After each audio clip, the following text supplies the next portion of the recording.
Today, I'll be joined by the most underrated athlete in all of Nebraska sports history. You are Locked On Huskers, your daily podcast on the Nebraska Cornhuskers, part of the Locked On Podcast Network, your team every day.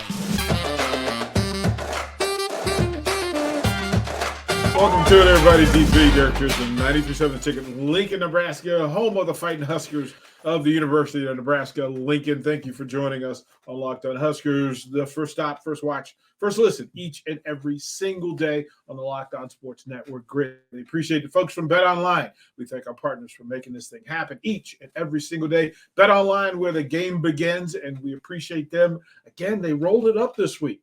Big Ten championship game. Michigan, a 16.5-point favorite over Purdue. Put your comments down there. Let us know what you think about it. Subscribe, share, let folks know. Husker Nation, let them know that this content is out there and available to them each and every single day. We're going to take a journey through the current state of the union, Nebraska football. We will then head forward. We'll bring in one of the great Nebraska athletes. He's just one of the best and one of the best people, which is way more important. We'll bring him in and let him tell some tales and stories of how he would go about business, the business that is Nebraska athletics. And then we'll talk a little Husker hoops as well. But let's bring him in. Husker Hall of Famer, one of the great athletes out of the state of Nebraska. Let's bring in Erick Strickland. Hey, Strick, thank you for doing this, man. How you doing, brother? Oh, I'm doing good, DP. Just grateful to be here with you today. And, this podcast is a phenomenal platform in order to hear about Husker insights and get good details on what's going on internally and what's going on externally. So I'm glad you brought me to it. Well, it's time. I want to bring on other voices and folks that have more perspective, a different perspective, often a deeper perspective about what the goings on behind the things that are talked about on a regular basis. I don't have my red on today. That's okay. I have my Dallas but Maverick your blue. Blood bleeds the bright red. That matters. Yeah. That matters. It said that color that you wear don't matter. It's the fact that you bleed Husker. That Husker blood is important. And it's true. Tell the story before we get too deep into the other stuff. Give the folks that elevator pitch for Strickland, young Strickland, how he got to the University of Nebraska. Let's start with home.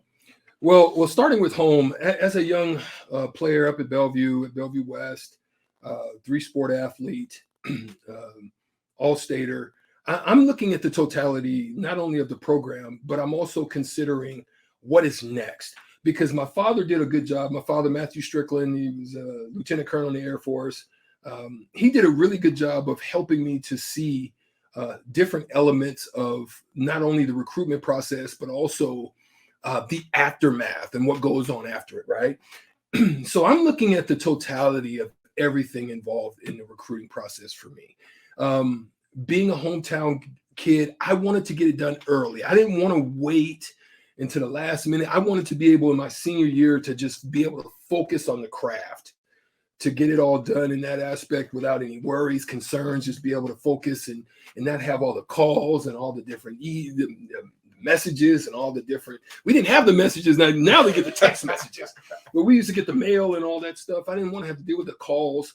So that was started the process. But looking at Nebraska, I always, it came down to some things like this. One, it was an emerging program with Danny Nee. Danny Nee at that year, the year before, great crew of guys that were also a good mix of Husker guys. You had your Bo Reeds and your Rich Kings. You had a good core of guys. Then you had some great athletes. Your Carl Hayes and guys like that were out of town. Then Jamar Johnson was still there. Some of the best to do it in the areas and where they've come from. And then I got to watch Terrence go down there and get it started. Also to be from here, Bruce Chubbuck and guys like that, Pikowski, who had some touches to the Nebraska. So it felt like it was a bunch of guys that cared. And I watched them succeed. And then I looked at it and I looked at other programs and I was like, you know what? My dad said it's the aftermath. What's going to happen if you tear a knee or you can't play anymore? Do the people actually care about you? And I knew that the state cared. And that's what made the difference for me. Through that, you did a unique thing in playing baseball and being under contract as a minor league baseball player, and then being a walk-on basically for basketball and helping this university go and win a conference tournament championship. Please explain what that experience was like, having your hand in 2 programs here, almost a third here at the University of Nebraska. Well, shout out to Dave Schillinglaw. He's still around. He's doing some wonderful things with Tanners and some other programs in the state. But Dave Schillinglaw, I decided I wasn't going to play football. My quarterback and close friend, who's also a friend of the show on the block as well as the station, Cluster Johnson, had just left and came to Nebraska to play football. And it was going to be a young group of guys. And I'm looking at it from a standpoint of, gosh darn it, they're going to kill me. There's going to be double teams, triple team linebackers looking. If I run an in route, I'm like, I'm going to have to play quarterback, running back, linebacker. I'm like, man, I'm going to get killed out here. And they ended up going like 1-9. I'm like, I didn't want to be outside in the cold and Nebraska winters and trying to play. And I said, you know what? I think I'm going to forego football and focus on basketball. And Dave Schillinglaw sat me down in his office and said, yo, Strick, I think you would get drafted if you play baseball. And of course, I thought he was lying. What the young folks would say today, capping. I thought he was doing that, and he looked at me and he's like, "No, Strick, I'm serious. I think you're a great enough athlete that if you play, you'll get drafted." And so I decided to do that. Played the basketball season, had a great basketball season. Played baseball and hit 483, which was like crazy. First year ever playing since my freshman year, so I hadn't played, and to hit 483 was just a phenomenal feat. And then you have about 10 scouts come in, and Yankees and Marlins and I think Cleveland and just all these different teams. And I'm just hitting balls off the freaking at that time, our practice facility, I was hitting balls off the school and throwing, had an above average arm. And so they, the Yankees wanted to take me in the first round, and Marlon said, let's go and do 31st round, but you can play basketball and baseball. Yankees wanted me to just do only that. And I was like, Marlins, you sound good to me. So they did. They picked me up. They said, we'll pay for your school. You just come in the short season. You'll play short season rookie and A ball, and then we'll go from there. And that's what happened. It's a great story. We'll break it here. And when we come back to this with Erick Strickland, again, this is a Nebraska Hall of Famer, one of the great athletes to ever walk the flat streets of Nebraska. Erick Strickland, whose NBA career is one of interest and that we should talk about and we'll talk about. And then we'll talk about Matt Rule and we'll talk about Fred Hoiberg later in the podcast, but you're watching Locked On Huskers, Locked On Go Big Red on the Locked On Sports Network.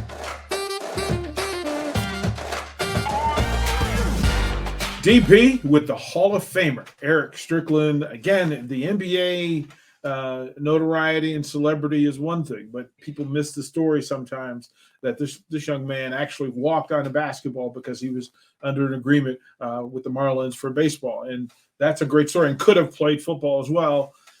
One of the elite athletes in this space, and to ever wear the N on the side of his helmet, whether it's a batting helmet or a football helmet or on the basketball jersey. I want to thank the folks from BetOnline once again for what they do for us each and every single day. BetOnline, where the game begins. The game of the weekend, it's championship week, and the game of the weekend for me is USC versus Utah, Pac-12 championship, 1-point favorite for the Trojans. I'm not sure I'm going to lean that way, but you can jump on betonline.ag for all the props, all the odds, all those things that make entertainment a little bit more interesting on game day. That's where the game begins with the Hall of Famer Erick Strickland. And Strick, when you think of your career and of all the cities, and I want you to name all the cities you played in, but I want you to save your favorite one for last. Name the cities you played in, and then lastly, tell me what your favorite city that you played in. So I'll go from the rank of what I felt was the worst to the like you said, the best. Vancouver. The one jersey you don't still have, right? The one I gave it away. I probably should have kept it. I probably would have made some good money on that jersey because it was a classic. Right. It was a classic jersey. Right. But Vancouver, playing with that team. Listen, it was some great talent. Mike Bibby, Michael Dickerson, Big Country, who obviously played at Oklahoma State because we were the Big Eight.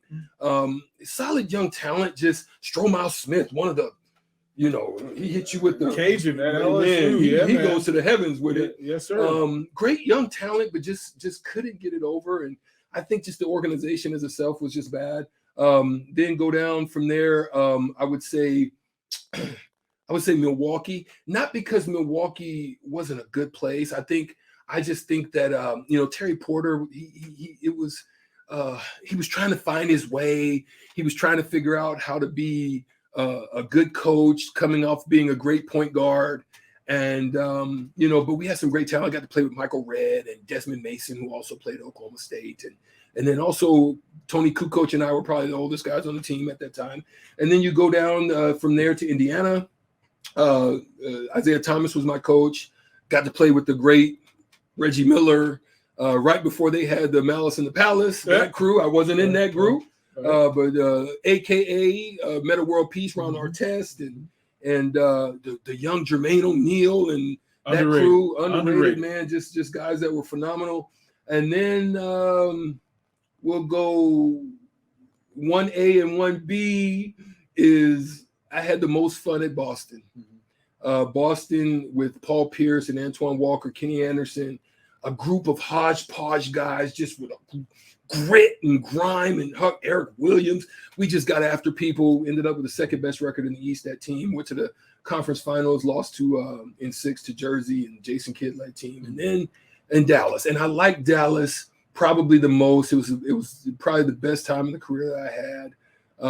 And then I had to do with just Don Nelson. He's just a mad scientist, and he lets you just kind of go out there and play. He'll throw different things and different wrinkles out there, so it made it fun. That is quite the run, and for the young man from Bellevue West. And New York. New York would go before them. I can't forget about the Knicks. That was a great group. I thought that you were leaving that one there for stories, but we'll have you back on the podcast for NBA stories because those are some of the best. Those are some of the best stories that we need to share. We'll get that done. Here in Nebraska, the current news is Matt Rule and Hintz taking over the program. And I've said openly that I'm going to wait and allow him to do whatever he's going to do. He's the coach. So I'm going to wait and see what he does before we jump in. But as a player, you've been in organizations where that coaching change happened. I'm asking you, how does a player get through that uncertainty of knowing, well, where's my place in this thing? What's the most important thing that Matt Rule can do to settle down the players who are able to return to Nebraska and are waiting to find out where they stand? Well, first, he's got to do a really good job of selling the vision. Anytime you talk to a young man when they're dealing with those uncertainties, it's understanding what the mission, what the purpose is. It would be no different than a military man or someone who's going to be sent off into war or sent off into a special mission. If they understand what the mission is and it coincides with what their vision is or what their direction is, of how they can become the person, the player, the man that they envision themselves being, then you can get behind it. And so I think those discussions, obviously with Casey Thompson, I would even have those with Trey Palmer, because if he can have some certainty on his return, those things would be, and everybody in their specific rooms having those discussions with them, I think individually, collectively, and getting a good breakdown on what that means for them if they do remain. Because the goal is to keep as minimal amounts of people into the transfer portal, because you want to keep those guys because they understand already. Mickey has already started the process of building culture, and you don't want to have to bring in a whole swath of new people into that mix. So you want to try to keep them together with an understanding that we're going to develop you. We're going to make you better men. You're going to be able to play at the highest of level, and we're going to teach and coach you that way and sell that mission.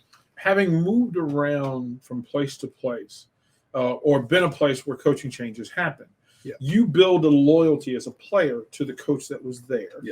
And then here comes the new coach. How do you balance? Where's the line? And how do you balance loyalty to a previous coach and then openness and willingness to be taught, coached, mentored by the new coach? What you have to do is you have to love on the guy. You have to bring understanding. If Mickey for whatever reason does not stay or remain, you have to love on him for what he began, and help them to understand the feeling that I understand how you feel.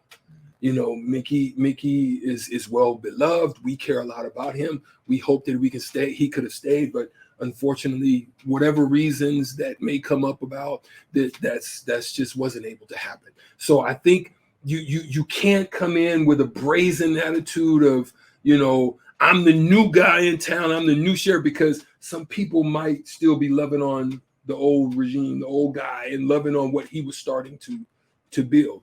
So there could be some animosities there. And so that's what you're trying to mitigate and keep from actually happening. Is you want to just make sure the kids understand and you feel and you have compassion for their feelings in this transition period. Especially when Matt Rule's real issue in this thing is going to be trying to get players to love him the way they love Mickey. Yeah. Like, and they're separate. And I want to be clear in this, and I'm going to talk about it on my show later today. But I want to say this: that the real thing is, it's Rule versus Rule. Mm-hmm. It's not Rule versus Mickey. Joseph. It's not Rule versus Frost. It's Rule versus Rule, and we want to keep doing that. We'll throw the break here. One final segment with the Husker Hall of Famer. We're going to talk a little hoops with the man. Hoops, there it is with Erick Strickland. Don't go anywhere. This is Locked On Husker.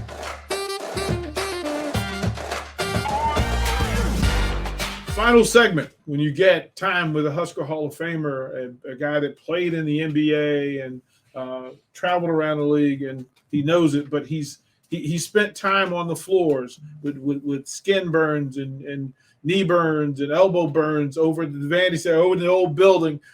This basketball program here matters to him. Current state of the union for Nebraska basketball. They sit at 4-3 with a big stretch. Boston College comes to town.